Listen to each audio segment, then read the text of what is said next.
North Korean leader Kim Jong Un made a rare trip outside his country to attend China's military parade commemorating the 80th anniversary of the end of World War II.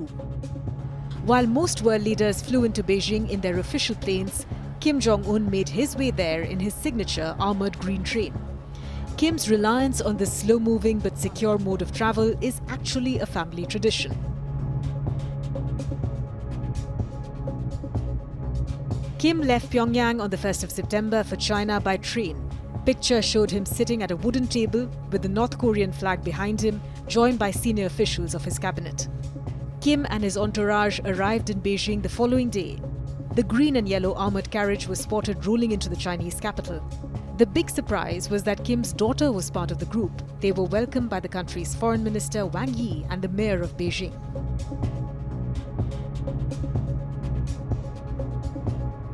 Kim's father, Kim Jong Il, and his grandfather, Kim Il-sung, were both reportedly afraid of flying.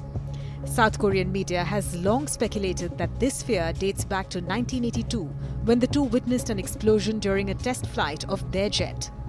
4 years later, Kim Il-sung made his last known trip abroad by air to the Soviet Union. And after that, the North Korean leaders largely gave up on flying altogether. Kim Jong-il, in particular, was famous for shunning planes altogether. Instead, he travelled to China and Russia exclusively by armoured train. His most extreme journey came in 2001 when he undertook a mammoth 20,000-kilometre round trip from Pyongyang to Moscow. The journey took about 24 days.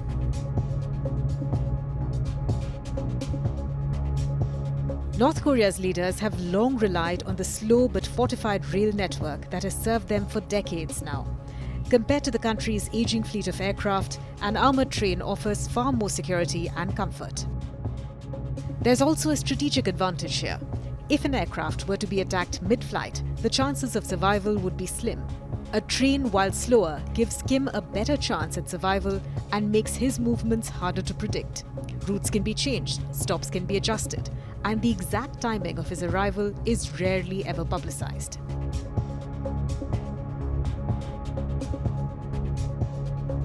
North Korea's armoured train, known as the Taeyang-ho, or the Moving Fortress, is designed with keeping security the priority.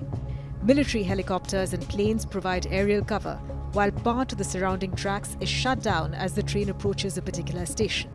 The train also travels in secrecy, with tinted windows that obscure the view from the outside. Each train reportedly carries 10 to 15 carriages, all reinforced with bulletproof siding to protect the North Korean leader. For security reasons, multiple trains are often used. The train is fitted with Kim's office, advanced communication systems, a restaurant, and even car carriages to transport armoured Mercedes vehicles. But all this heavy armour makes the train move at just about 60 kilometers per hour.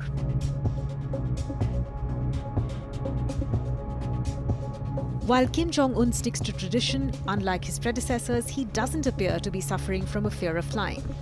Since taking power, Kim has made 7 overseas trips, 4 to China and 1 each to Russia, Vietnam and Singapore. In 2011, while travelling to China, Kim flew in his private aircraft, the Kame-1, a Cold War-era Ilyushin 62. But when he flew to Singapore that same year for his much-anticipated summit with Trump, Kim flew on an Air China 747 courtesy of Beijing. So yes, Kim does fly, but his armoured fortress on wheels is his preferred mode of travel.